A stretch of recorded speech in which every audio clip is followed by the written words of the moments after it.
ರಾಜ್ಯದಲ್ಲಿ ರೈತರನ್ನ ಸರ್ಕಾರ ಕಗ್ಗೊಲೆ ಮಾಡ್ತಿದೆ ಎಂಬ ಮಾತುಗಳು ಕೇಳಿ ಬಂದಿವೆ. ಯಾಕಂದ್ರೆ ಕೃಷ್ಣಾ ನದಿ ಭಾಗದ ಕಾಲುವೆಗೆ ನೀರು ಬಿಡದೆ ವಂಚನೆ ಮಾಡಲಾಗಿದೆ ಅಂತ ಯಾದಗಿರಿಯಲ್ಲಿ ಮಾಜಿ ಸಚಿವ ರಾಜು ಗೌಡ ವಾಗ್ದಾಳಿಯನ್ನ ನಡೆಸಿದ್ದಾರೆ.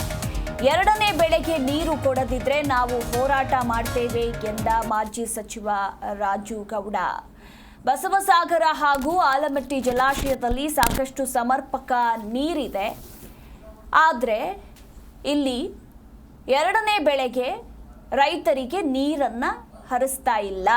ಕೃಷ್ಣಾ ನದಿ ಭಾಗದ ಕಾಲುವೆಗೆ ನೀರು ಬಿಡದೆ ಸರ್ಕಾರ ವಂಚಿಸ್ತಾ ಇದೆ.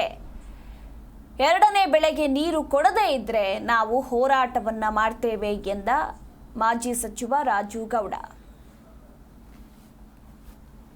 ನಮ್ಮ ರೈತರಿಗೆ ಎಲ್ಲಿವರೆಗೆ ಸಮರ್ಪಕವಾಗಿ ಬೇಕೋ ಅಲ್ಲಿವರೆಗೆ ನೀರು ಕೊಡುವಂತ ಒಂದು ವ್ಯವಸ್ಥೆ ಆಗ್ತದೆ. ಅದನ್ನ ಬಿಟ್ಟು ರೈತರ ಒಂದು ಕಗ್ಗೊಲೆ ಮಾಡುವಂತ ಒಂದು ಕೆಲಸ ಈ ಸರ್ಕಾರ ಮಾಡ್ತಿದೆ. ಮಾರ್ಚ್ 23 ನಾವು ನೀರು ಬಿಡ್ತೀವಿ ಅಂತ ಹೇಳೋದ್ರಿಂದ ರೈತರ ಗಲಿಬಿಲಿ ಆಗಂತ ಒಂದು ಕೆಲಸ ಆಗ್ತದೆ. ಡ್ಯಾಮ್ನ ನೀರಿದ್ರು ರೈತರಿಗೆ ನೀರು ಬಿಡ್ತಿಲ್ಲ. ಹಂಗಾಗಿ ದಯವಿಟ್ಟು ಇನ್ನೊಂದ್ಸರಿ ಪುನರ್ ಪರಿಶೀಲನೆ ಮಾಡಬೇಕು. ಮತ್ತು ವಿಶೇಷವಾಗಿ ನಾನು ಒತ್ತಾಯ ಮಾಡೋದೇನಪ್ಪ ಅಂದ್ರೆ, ಈ ನೀರಾವರಿ ಸಲಹಾ ಸಮಿತಿ ಅಧ್ಯಕ್ಷರನ್ನ ದಯವಿಟ್ಟು ಬಾಗಲಕೋಟೆ ಸಚಿವರನ್ನು ಮಾಡಕ್ ಹೋಗ್ಬಾರ್ದ್ರಿ. ಬಾಗಲಕೋಟೆ ಸಚಿವರು ಯಾರು ಉಸ್ತುವಾರಿ ಇರುತ್ತೆ ಅವರೇ ಮಾಡ್ತಾರೆ. ಯಾಕೆ ಅಲ್ಲೇ ಇರೋದು ಹೈಯೆಸ್ಟ್ ಕಬ್ಬು ಬೆಳೀತಿರೋದು. ಅವ್ರು ತಮ್ಮ ರೈತರ ರಕ್ಷಣೆ ನೋಡ್ತಾರೆ. ಬೇಲೆಂಡ್ ರೈತರಿಗೆ ನೀರು ಮುಟ್ಟಬೇಕಂದ್ರೆ ದಯವಿಟ್ಟು ಬೇಲೆಂಡ್ ಭಾಗದಂತ ಸಚಿವರನ್ನ ದರ್ಶನಪುರ ಅವ್ರನ್ನಾಗಿರ್ಬೋದು, ಪ್ರಿಯಾಂಕ್ ಖರ್ಗೆನವರಾಗಿರ್ಬೋದು, ಬೋಸರಾಜ್ ಅವ್ರನ್ನಾಗಿರ್ಬೋದು, ಅಥವಾ ಶಾಣು ಪ್ರಕಾಶ್ ಪಾಟೀಲ್ ಅವರಾಗಿರ್ಬೋದು, ಇವ್ರನ್ನ ನೀವು ಈ ಸಲಹಾ ಸಮಿತಿ ಸಭೆ ಅಧ್ಯಕ್ಷರು ಮಾಡಿ ಅಂದ್ರೆ ಈ ಭಾಗದ ಜನರಿಗೆ ನ್ಯಾಯ ಸಿಗುವಂಥದ್ದಾಗ್ತದೆ. ಆಗೋಸ್ಕರ ದಯವಿಟ್ಟು ರೈತರಿಗೆ ಅನ್ಯಾಯ ಮಾಡುವಂಥ ಕೆಲಸ ದಯವಿಟ್ಟು ಮಾಡಬಾರ್ದು. ಸಮರ್ಪಕವಾಗಿ ನೀರಿದ್ರು ಕೊಳ್ಳಾರುವಂಥ ಕೆಲಸ ಮಾಡ್ತೀವಿ.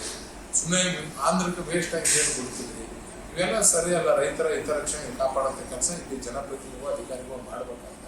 ಮತ್ತು ಎಲ್ಲ ಅಧಿಕಾರಿಗಳು ಮೊದಲಿದ್ದಂತ ಎಲ್ಲರನ್ನೂ ಚೇಂಜ್ ಮಾಡಿಬಿಟ್ಟಿದೆ. ಒಬ್ರಿಗೂ ನೀರಿನ ಅಂದ್ರೆ ಇಲ್ಲಿ ಯಾವ ತರ ನೀರು ಉಳಿಸ್ಬೋದು, ಯಾವ ತರ ನೀರನ್ನು ಸಂಗ್ರಹ ಮಾಡ್ಬೋದು ಅಂತ ಯಾವ ಆಫೀಸರ್ಸ್ಗೂ ಗೊತ್ತಿಲ್ಲ. ಅವ್ರು ತಂದು ಹಾಕಿದ್ರಿಂದ ನೀರಿನ ಒಂದು ಅವ್ರಿಗೆ ಸರಿಯಾದಂತ ನಿರ್ವಹಣೆ ಮಾಡಕ್ ಬರಂಗಿಲ್ಲ. ಅದಕ್ಕೋಸ್ಕರ ದಯವಿಟ್ಟು ಹಿಂಗೆ ಆಗ್ಲಾರ್ದಂಗೆ ರೈತರ ಹಿತರಕ್ಷಣೆ ಕಾಪಾಡಬೇಕು. ಒಂದೇಳೆ ಇದೇ ತರ ನೀವು ಮುಂದುವರೆದ್ರೆ ಅಂತಂದ್ರೆ ಬರುವಂತ ದಿನಗಳಲ್ಲಿ ನಾವು ರೈತರ ಜೊತೆ ಸೇರಿ ಉಗ್ರವಾಗಿ ಹೋರಾಟ ಮಾಡಿ ರೈತರಿಗೆ ನೀರು ಬಿಡಿಸುವಂತ ಕೆಲಸ. ನಮ್ಮ ರೈತರಿಗೆ ಎಲ್ಲಿವರೆಗೆ ಸಮರ್ಪಕವಾಗಿ ಬೇಕೋ ಅಲ್ಲಿವರೆಗೆ ನೀರು ಕೊಡುವಂತ ಒಂದು ವ್ಯವಸ್ಥೆ ಆಗ್ತದೆ. ಅದನ್ನ ಬಿಟ್ಟು ರೈತರ ಒಂದು ಕಗ್ಗೊಲೆ ಮಾಡುವಂತ ಒಂದು ಕೆಲಸ ಈ ಸರ್ಕಾರ ಮಾಡ್ತಿದೆ. ಮಾರ್ಚ್ 23 ನಾವು ನೀರು ಬಿಡ್ತೀವಿ ಅಂತ ಹೇಳೋದ್ರಿಂದ ರೈತರ ಗಲಿಬಿಲಿ ಆಗಂತ ಒಂದು ಕೆಲಸ ಆಗ್ತದೆ. ಡ್ಯಾಮ್ನ ನೀರಿದ್ರು ರೈತರಿಗೆ ನೀರು ಬಿಡ್ತಿಲ್ಲ. ಹಂಗಾಗಿ ದಯವಿಟ್ಟು ಇನ್ನೊಂದ್ಸರಿ ಪುನರ್ ಪರಿಶೀಲನೆ ಮಾಡಬೇಕು. ಮತ್ತು ವಿಶೇಷವಾಗಿ ನಾನು ಒತ್ತಾಯ ಮಾಡೋದೇನಪ್ಪ ಅಂದ್ರೆ, ಈ ನೀರಾವರಿ ಸಲಹಾ ಸಮಿತಿ ಅಧ್ಯಕ್ಷರನ್ನ ದಯವಿಟ್ಟು ಬಾಗಲಕೋಟೆ ಸಚಿವರನ್ನು ಮಾಡಕ್ ಹೋಗ್ಬಾರ್ದ್ರಿ. ಜಿ ಕನ್ನಡ ನ್ಯೂಸ್ ಈಗ ನಿಮ್ಮ ಮನೆಯಲ್ಲೇ ನೋಡಿ. ಎಲ್ಲ ಕೇಬಲ್ಗಳಲ್ಲಿ ಈಗ ಲಭ್ಯ.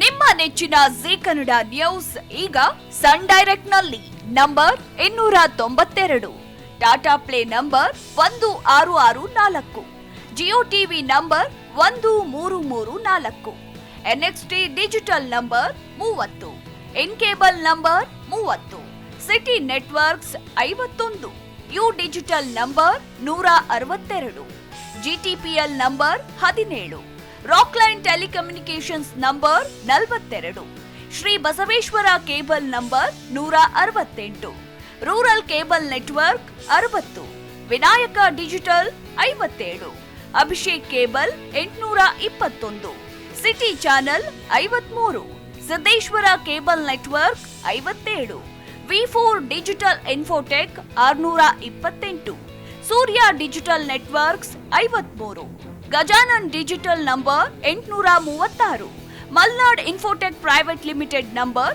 56, metrocast number 830, victory digital number 167ರಲ್ಲಿ ನೋಡಿ ಆನಂದಿಸಿ.